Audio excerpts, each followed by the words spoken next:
이제 성막 안으로 언약궤가 들어오고, 그리고 다윗이 규례에 따라서 번제와 화목제를 드리고, 그리고 찬송이 쭉 이어지죠. 찬양시가 쭉 이어지고, 하나님의 권능을 찬양하는 것, 전달하는 것, 그리고 하나님께서 누구를 택하셨는지, 그리고 마지막에 백성들이 아멘 화답하고 각기 자기 길로 돌아가는 장면을 오늘 우리가 만나게 되죠. 하나님 궤를 메고 들어갑니다. 그리고 다윗이 그 장막 가운데에 두고 번제와 화목제를 드립니다. 그래서 화목제는 하나님과 화평하는 것을 하나님과 관계적인 화평을 누리게 위해서 하는 거고, 번제는 대부분 속죄제와 속건제를 드릴 때에 죄를 사하달라고 할 때, 아니면 누군가에게 사람이 하나님께 죄를 지으면 죄를 드리고, 죄를 속해달라고, 없애달라고 속죄제를 드리고, 사람이 사람에게 죄를 지으면 속건제를 드리는 거예요. 속건제가 돼요. 그 방식이, 그러니까 이 방식이 뭐로 하냐면 번제, 태운다 이 말이에요. 태우는 거예요. 화목제도 그럴 수는 있지만 번제의 방법으로 속죄제와 속건제, 화목제 이렇게 드려요. 요제는 흔드는 거예요. 흔드는 거 아시죠? 물론 지금 뭐 하라 그러면 할 수 있는 사람은 거의 없겠습니다만 그런 방식인 거죠. 그러니까 다윗이 하나님의 궤 앞에를 가지고 와서 번제를 드렸다고 하는 것은 속죄제를 드릴 가능성이 큰 거죠. 왜냐하면 우리가 하나님 앞에 죄를 지었기 때문에. 그리고 화목제, 속죄제를 드렸으니 화목제를 드릴 수 있죠. 하나님께서 우리 죄를 사해 주셨으니 이제 우리 하나님과 화평하게, 평화하게 하나님의 말씀에 순종하면서 화목하게 지내자고 제사를 드리는 거예요. 제사를 드리는 거예요. 그래서 드렸다라고 이야기합니다. 왜 이 문장부터 시작이 되냐면 예배의 문장에서 시작이 되는 예배. 계속해서 예배를 강조하는 문장인 거예요. 전체가 다 그래요. 예배를. 근데 다윗이 가장 먼저 했던 것은 뭐냐면 예배를 드린 거죠. 예배 요소 안에는 우리 주일날 예배 드리잖아요. 예배 요소 안에는 저와 여러분들이 하나님께 한 주간 감사의 마음도 가지고 와야 합니다. 또 하나는 내가 지은 죄도 주님 앞에 고백해야 합니다. 그죠? 고백해야 되죠. 내 마음 안에서 우러나와야 하는 고백들이 있는 거죠. 시켜서 하는 고백이 아니라 시켜서 하는 고백이 있고 내 마음 안에서 하나님 앞에 주님 이것은 제가 실수했습니다. 저의 죄를 용서해 주십시오라고 불쌍히 여달라고 이야기해야 되는 거죠. 그죠? 그래서 예배는 두 가지가 나중에 따로 말씀드리겠지만 예배는 두 가지가 존재합니다. 뭐냐면 형식적인 예배.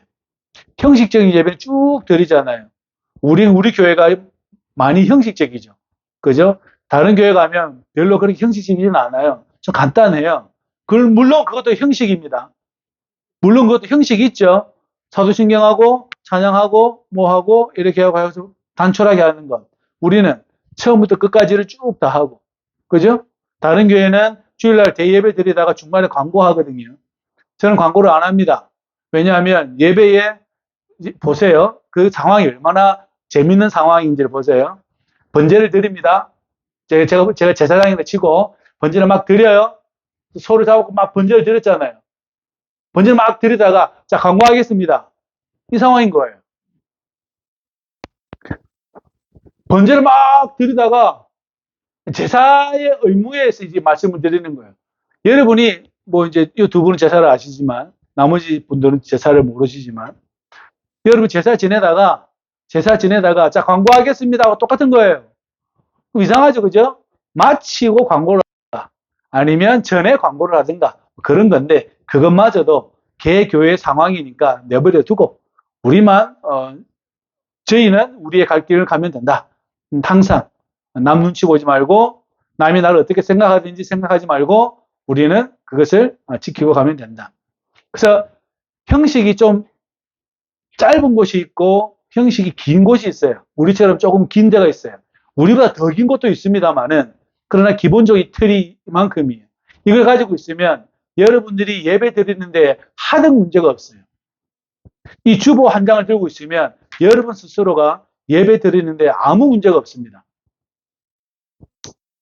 그런데 짧을 경우에는 뭐 그것도 상관이 없어요. 상관이 없지만 그 안에 무슨 요소를 집어넣냐면 감사하는 것, 그 다음에 하나님 앞에 회개하는 것, 하나님을 삼일째 하나님을 찬양하는 것, 그래도 시편으로 노래하는 것, 그 다음에 복음의 말씀을 읽는 것. 그죠? 우리는 교회니까 교회 다니는 사람들은 예수님의 말씀 읽어야 되죠. 그죠? 예수님의 말씀 읽어야 돼요. 교회 다니는 사람이 창세기 읽으면 안 돼요. 주일날에는. 그래서 제가 그 말씀을 드리는 거예요. 왜 안 됩니까? 라고 물어보면 안 됩니다. 예수님이 우리 주일날 부활하셨잖아요. 우리는 십자가와 부활을 기억하는 사람들이잖아요. 그래서 그러는 거예요. 그럼 언제 해야 되냐? 수요일이나 금요일이나 이럴 때 하면 되죠. 주일에는 왜 복음을 읽습니까? 복음서를 읽습니까? 라고 물어보면 거기에 예수님이 담겨져 있기 때문에 그렇습니다. 이 예수님을 누가 살렸냐면 하나님이 살리셨기 때문에 그렇습니다. 그런데 이걸 모르고 다른 레위기를 읽어버렸다. 그러면 예수님과 하나님과 이 관계가 애매해져 버립니다. 그래서 그러는 거예요. 이것을 정확하게 인지하고 있는 사람들은 창세기 읽어도 돼요. 그러나 대부분의 어린아이들과 노년이 있는 많은 사람들이 이 내용을 신대원을 다니지 않는 한 알 수는 없잖아요. 그러면 제일 중요한 것은 그 형식을 가르쳐 주는 거예요. 아, 이렇게 예배 드리면 되는 거구나. 그러면 제가 자리에 없더라도, 아니면 내 주위에 누군가 없더라도, 여러분이 어디 여행을 가더라도, 이 주보 한 장만 딸랑 들고 가면 여러분들이 예배 드리는데 아무런 지장이 없다. 그래서 형식 안에서 여러 가지로 고백하는 거예요. 그래서 여러분도 고백하게끔, 계속해서 시도를 시키는 거죠. 그죠? 이게 형식적인 거죠. 이게 더 잘 발달되어 있는 곳이 로마 가톨릭이나 orthodox 철치, 정교회 쪽에서 많이 더 발달되어져 있습니다. 발달되어져 있죠. 우리는 더 축소시킨 거고요. 그러나 그것을 한 이유는 고백하기 위해서 말을 시키는 겁니다. 계속해서 하나님 앞에 찬양하도록 말을 하도록 시키는 거죠. 형식을 줄여버리면 입을 다 물어버려요. 입을 다 물어버려요. 그리고 사람이 이렇게 눕게 돼요. 사람이 이렇게 눕게 돼요.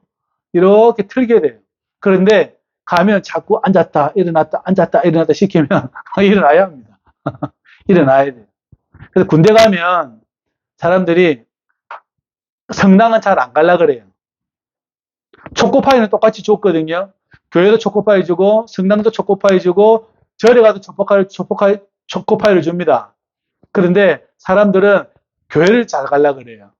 왜 그러냐면 교회가 가만히 앉아 있거든요. 일주일 동안 피곤한데 성당 가면 일어나라 그러지. 앉아라 그러지. 또 일어나라 그러지. 또 앉아라 그러지. 엄청 바빠요. 그러니까 잠을 못 자는 거야. 병사들이. 그러니까 개신교 쪽으로 가거나 절 쪽으로 많이 갑니다. 성당 쪽으로 잘 안 가요. 자꾸 앉았다 일어났다 시키거든요. 우리 몇 번 안 하잖아요. 우리 몇 번 안 하지만 좀 많이 합니다. 그렇게 형식이 중요한 게 왜 그러냐면 자꾸 고백하도록. 잘 모르는 사람들도 고백을 시키도록 하는 거죠. 그죠? 고백을 시키도록. 그리고 인생 가운데에 태어나면 교회 데리고 오고, 유아 세례 받게 하고, 그 다음에 성년식, 그 다음에 결혼식, 그죠? 결혼식. 뭐 이런 여러 가지 일들을 계속해서 하는 거는 세례까지 포함해서, 그 다음에 장례식까지 교회에서 다 하는 것은 그런 형식을 통해서 우리 모두가 이 교회 안에서의 삶을 누릴 수 있도록 형식적으로 만들어 놓은 거죠. 그래서 저기 유럽이나 저기 북미 쪽이나 특히 유럽은 1년에 2번 정도 가죠. 부활절 가고 성탄절 가고. 그리고 자기 태어났을 때 한번 가고, 그리고 결혼식 때 한번 가고, 뭐 세례 받을 때 가고 이렇게 갑니다. 자주 안 가요. 자주 안 갑니다. 그냥 가요. 그냥 가는 거죠. 그럼에도 불구하고 가면 그것이 법으로 되어 있기 때문에 특별히 영국이라는 나라는 목회자의 사인이 없으면, 특별히 장례식이나 결혼식이나 장례식에 목사의 사인이 없으면 나라에서 안 받아줘요. 안 받아줘요. 목사 사인이 들어가야 돼요. 그러니까 반드시 결혼식에는 와야 합니다. 목사 사인을 받아야 합니다. 장례식은 더 그렇죠. 그렇게 형식화 시킨 것은 그래도 교회를 한번 가라고. 교회를 가라고. 그렇게 돼 있는 거죠. 오늘 다윗이 지금 하나님 앞에 먼저 예배를 드립니다. 예배 안에 속죄제도 있고 속건제도 있고, 그러니까 하나님께 잘못한 것도 있고 서로에게 잘못한 것도 있고, 우리 살다 보면 서로에게 실수할 때도 있잖아요. 섭섭함이 있잖아요. 그죠? 그러니까 용서해 줘야 되는 거예요. 주기도문처럼. 하나님께 용서를 빈 사람은 서로에게도 용서를 해 줘야 되는 거죠. 뿐만 아니라 서로 용서해 주었으니 서로 화목한 것도 맞는 거죠. 그죠? 다시 관계를 회복하는 거죠. 관계를 회복하는 겁니다. 엄청나게 큰 교회를 다니면 누가 누군지도 몰라요. 부목사도 누가 부목사인지도 몰라요. 저도 그런 큰 교회 안 다녀봐서 모르겠지만. 그렇습니다. 그게 형식 안에 들어와 있기 때문에 그렇습니다. 다윗이 백성을 축복합니다. 하나님의 이름으로 축복합니다. 그리고 과자와 여러 가지 열매를 나누어 주죠. 그리고 5절에 보시면 아삽은 우두머리요라고 딱 나오죠. 아삽을 어디서 보셨습니까? 아삽 시편에 나옵니다. 시편 73편 한번 펴보세요. 73편에서 84편까지 아삽의 시가 들어가 있어요.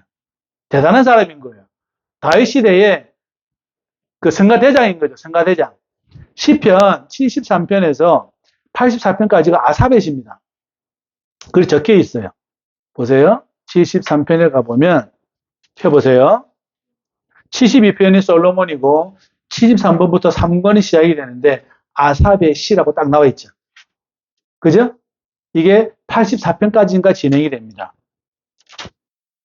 83편까지.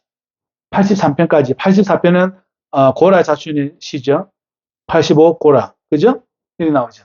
그러니까 73편부터 83편까지 아사비 시가 들어갑니다.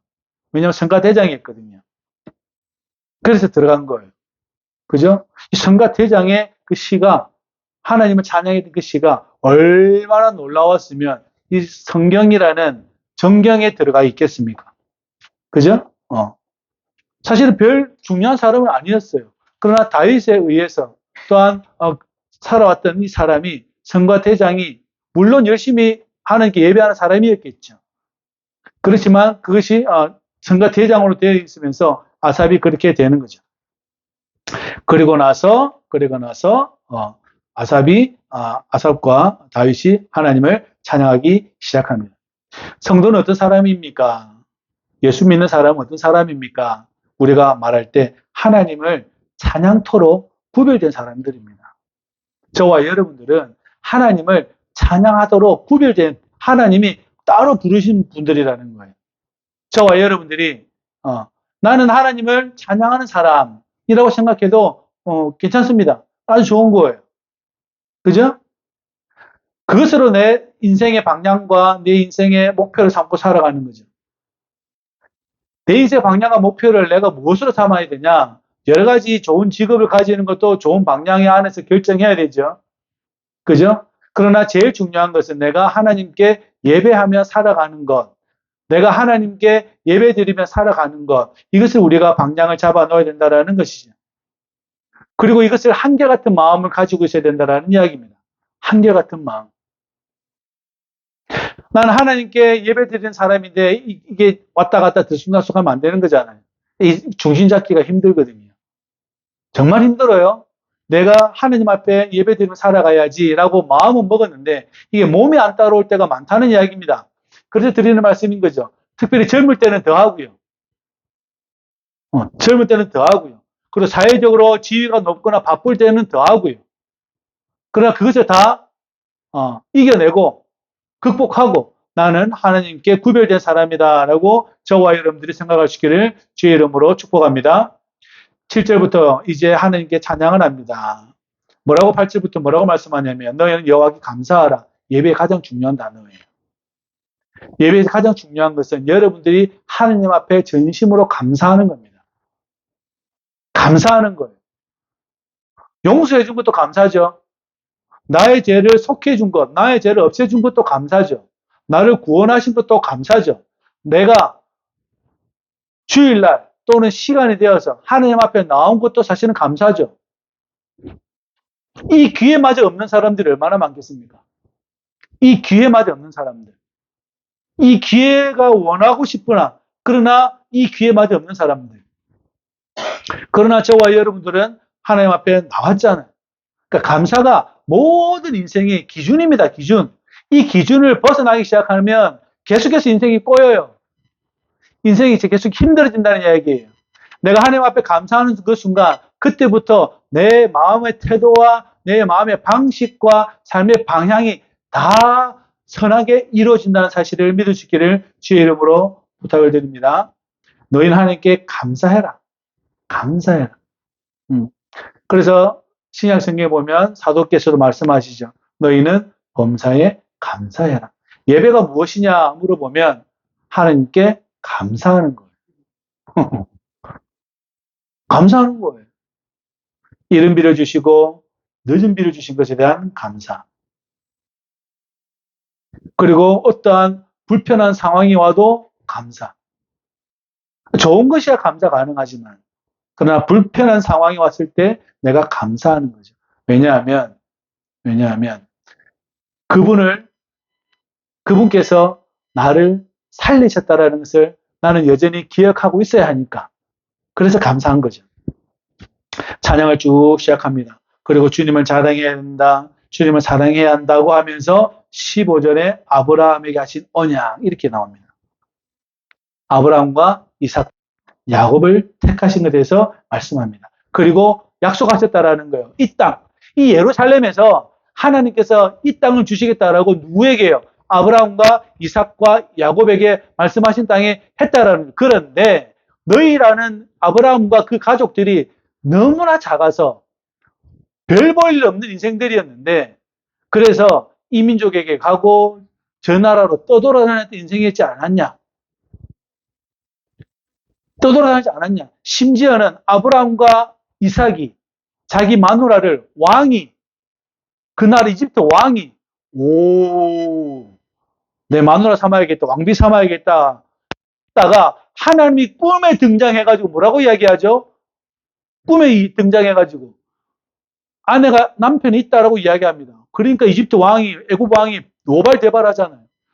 왜 당신 누이라고 이야기했냐라고 할 만큼 걔는 내 선지자다라고 하나님이 지칭하시잖아요. 하나님께서 아브라함과 이삭과 야곱을 그들의 자손을 이 땅에서 살 수 있도록 하기 위해서 적극적으로 보호하고 있다는 이야기인 거죠. 아브라함이 큰 실수한 거거든요. 이삭이 큰 실수한 거거든요. 그럼에도 불구하고 하나님은 그 실수마저도 의미가 없어요. 아브라함과 언약의 그 언약이 너무나 중하기 때문에 그래서 너희들이 너무나 작아서 너무나 조금해서 이 나라 저 나라 떠돌아다녀야 되고 이 나라 저 나라에서 협박을 받아야 되고 쫓겨다니는 신세였는데도 불구하고 그 약속으로 인하여 너희를 이 땅에 살게 하신 그 하나님을 찬양해라. 이렇게 말씀하는 거예요. 왜 우리가 하나님을 찬양해야 됩니까? 라고 그 이야기가 바로 그 이야기입니다. 우리가 애굽 땅에서 가 되었을 때에 또한 우리 아브라함 조상으로부터 너무나 작았던 이 가족 한 가족이 점점 더 창성해져서 이 땅에 와서 이 땅에서 살게 되었다라는 겁니다. 그 하나님을 찬양하라는 이야기인 것이죠. 그리고 또 하나 26절에 만국의 모든 신은 헛것이나 여호와께서는 하늘을 지으셨다라고 이야기합니다. 세상의 모든 신은 다 가짜다. 다 가짜다. 그런데 오직 이 하나님만이 우리의 하나님이시고 천지를 지으셨다라고 이야기하니 선포하면서 너희들은 그분을 찬양하라고 이야기하고 있다는 것이죠. 저와 여러분 잘 기억하시기를 주의 이름으로 부탁을 드립니다. 그러니까 36절에 보십시오. 여호와 이스라엘 하나님을 영원부터 영원까지 찬양해라 라고 하니까 백성들이 뭐 했다 그래요? 아멘 했다 그래요. 아멘 했다 그래요. 하겠다라고 다짐을 한 거죠. 그 하나님께서 천지를 지으신 참 하나님께서 하나님을 영원히 찬양해야 된다고 이야기할 때에 모든 백성이 아멘 했다는 거예요. 우리 삶도 마찬가지지 않겠어요? 내가 끝까지 유지하려면 끊임없이 내가 아멘 하는 거죠. 내가 아멘입니다. 아멘. 그죠? 아멘인 거죠. 내가 하나님 앞에서 예배자로서 거룩한 삶을 살아가야겠다라고 내 마음 안에서 아멘 해야 되는 거죠. 내 입술의 고백에서 아멘 해야 되는 거죠. 그죠? 그럴 때에 세상에서 보여주는 이 헛것들을 앞에서 아멘하면 안 됩니다. 내가 하나님 앞에 아멘 했다는 것은 저기는 노아멘이잖아요. 맞죠? 저기는 노아멘이에요. 하나님만 아멘인 거죠. 하나님의 말씀만이 나에게 영향을 미칠 수 있고 저기 저 언어들은 나에게 영향을 미치면 안 된다라는 겁니다. 그렇죠? 저와 여러분 그렇게 되시기를 주의 이름으로 부탁을 드립니다. 인생이 무엇입니까? 내가 예배하면서 아멘하면서 가는 거예요. 감사하면서 아멘하면서 가는 거죠. 저와 여러분들이 그것을 잘 기억하시기를 주의 이름으로 부탁을 드립니다. 어쩌면 하나님께서 우리 모든 인생에게 정해준 그 곳으로 우리는 가는 사람일 거예요. 단지 지금 내가 걸어가고 있다고 착각할 뿐이지. 내가 걸어가고 있다고 착각할 뿐이지 하나님께서 우리에게 정해진 구역이 있을 거예요. 단지 내가 그 구역을 모를 뿐이죠. 내 인생 가운데 하나님께서 나를 저쪽으로 보내려고 하고 있는데 난 저쪽으로 걸어가고 있는데 단지 나는 그것이 너무 희미해서 보이지 않을 뿐인 것입니다. 저와 여러분들이 그 하나님을 그리고 천지를 지으신 그 하나님을 신뢰하며 살아갈 수 있기를 주의 이름으로 부탁을 드립니다. 그죠? 천지를 지으시고 우리 인생 가운데 인도하여 주시고 보호하여 주시고 도우시는 그 하나님을 저와 여러분들이 선포하는 거죠. 선포하는 거죠. 그러면 당연히 다른 사람들에게는 헛것이다라고 말할 수밖에 없는 것이고 그 이야기를 들은 사람은 썽을 내는 게 맞는 이야기고 그렇게 되는 거죠. 그렇게 대립각이 세워지게 된다라는 것입니다. 저와 여러분들이 잘 기억하시기를 주의 이름으로 부탁을 드립니다. 그리고 다윗이 그의 아삽과 그의 형제를 여호와의 언약궤 앞에 있게 합니다. 떠나지 못하게 합니다. 떠나지 못하게 해요. 날마다 그 일대로 하겠다고 이야기합니다. 그래서 아삽이 얼마나 복된 사람인지를 보여주는 장면이에요. 언약궤 앞에서 섬기는 사람이 되어버렸습니다. 왕이 명령해서 언약궤 앞을 떠나지 말라고 이야기합니다. 얼마나 복입니까? 그럼 아삽은 나는 저기 어디 가서 좀 쉬고 싶기도 하고 뭐 하고 싶고 근데 아삽은 그걸 복으로 여겨 복으로 안 여겨요? 복으로 여긴다는 이야기입니다. 그 언약궤 앞에서 내가 영원히 살 수 있다는 것, 성전 문지기로 살 수 있다는 것, 악인의 장막에서 천날을 사는 것보다 천일을 악인의 장막에서 좋은 거 맛있는 거 먹는 것보다 차라리 성전 문지기, 성전 문 앞에서 문지기, 문이나 열어주고 문이나 닫아주고 평생 이것만 했으면 좋겠습니다 라고 하는 사람, 차이가 얼마나 클까요? 나중에 하나님이 저와 여러분 만나실 때에 하나님 저는 성전의 문만 열어주는 사람 됐으면 좋겠습니다. 지나가면 아유 어서 오세요 들어가 문 닫아주고 그죠? 문 열어주고 문 닫아주고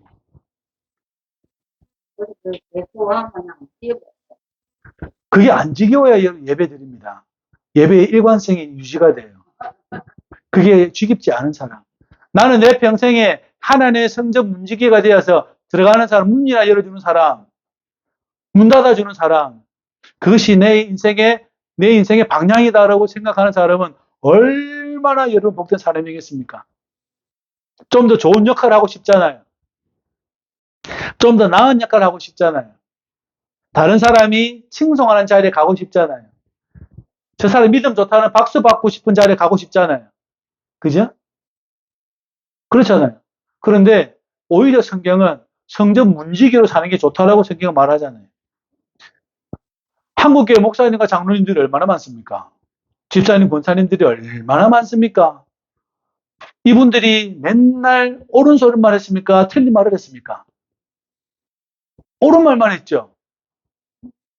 그렇지 않아요? 전국의 목사님과 사모님과 장로님과 권사님들과 집사님들과 성도님들이 전도사님들이 옳은 말을 했습니까? 틀린 말을 했습니까? 이상하지 않아요? 뭐가 이상해야 돼요. 그 누구도 성전에서 문지게 하고 싶었다는 사람이 한 명도 없어요. 우해야 됩니까? 우해야 됩니까? 어떻게 해야 됩니까? 그래서 그 가치가 우리 모두에게 전달되어져야 합니다.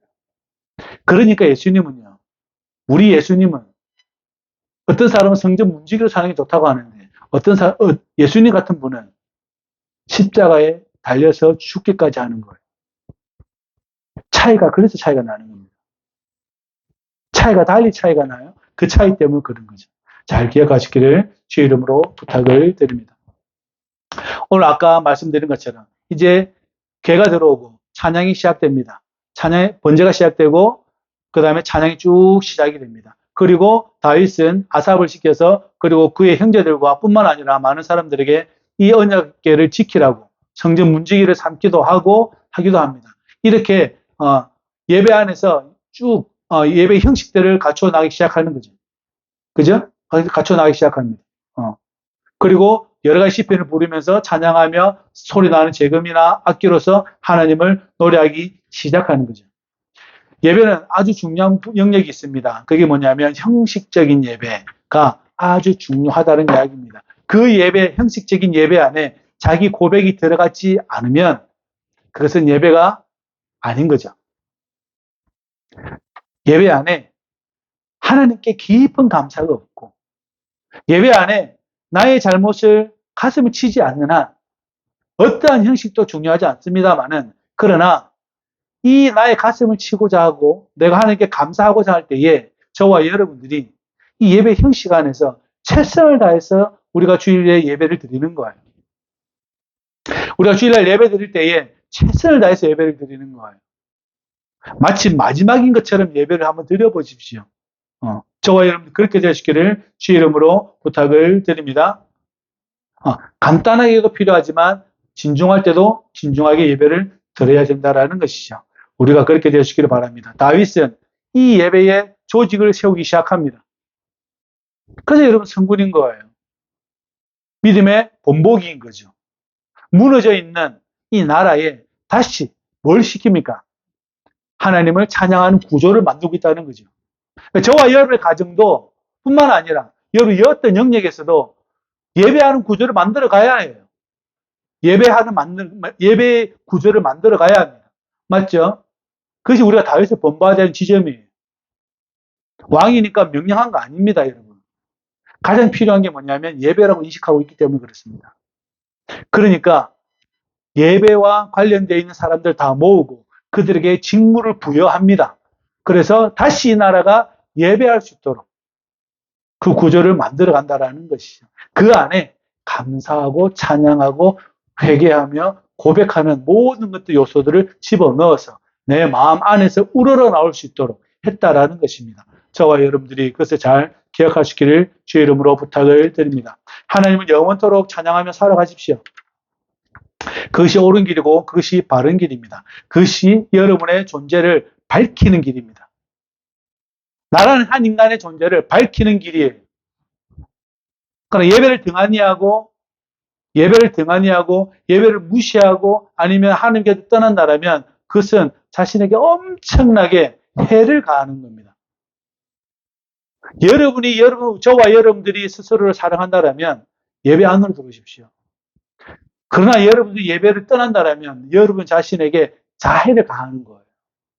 그렇게 되지 않기를 영원히 주님 찬양하며 주님 노래하며 그 방향을 잃지 않기를 주의 이름으로 축복합니다. 다윗을 닮아가는 우리 모두가 되기를 축복합니다. 기도합시다. 저를 따라합니다. 하나님 감사합니다. 우리를 예배자로 불러주시고 하나님을 찬양할 수 있도록 불러주시니 감사합니다. 내 평생에 예배하며 감사하며 고백을 드리는 인생이 될 수 있도록 우리를 축복하여 주옵소서. 이 길을 떠나지 않고 오롯이 걸어갈 수 있도록 성령이여 축복하여 주옵소서. 예수님의 이름으로 기도합나이다. 아멘.